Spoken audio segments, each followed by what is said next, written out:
The public advocate. Yeah. You said that You want to come over here too? That the governmental sector is three times worse regarding the pay gap than the private sector.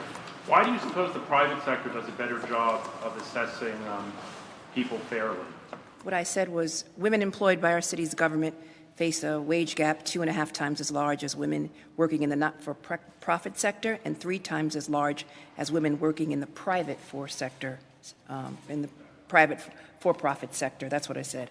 But I said that in the past, city government historically has been one of the worst offenders when it comes to pay equity. And as was referenced by the mayor of the city of New York, we do know that the Teamsters settled a lawsuit. And as you know, there's another union which is currently in negotiations with the administration regarding pay equity, and that is Local 1180. Suppose the private sector has a better record than government or the not-for-profit sector?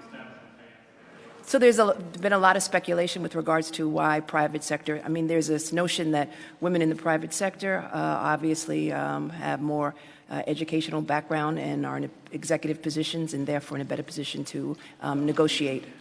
Well, people like that, they don't have extensive education or training, but they work in the private sector. Yeah, there's not a lot of science on why there's a difference between public and private.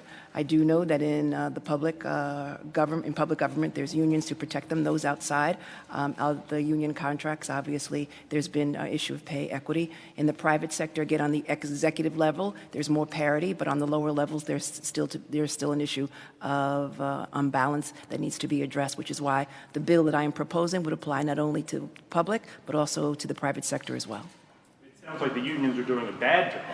No, I wouldn't say that at all. I said apparently there are individuals who are employed and not covered by union contracts, and that's the number that the mayor referenced in particular. Those with a union contract obviously are paid much more equitably than those that do not, but there's a significant number of individuals on the public payrolls that are not covered by the union contracts, and therefore this bill and the executive order would go a long way in addressing that inequity. Okay, last call for questions on this topic, and then we're going to sign the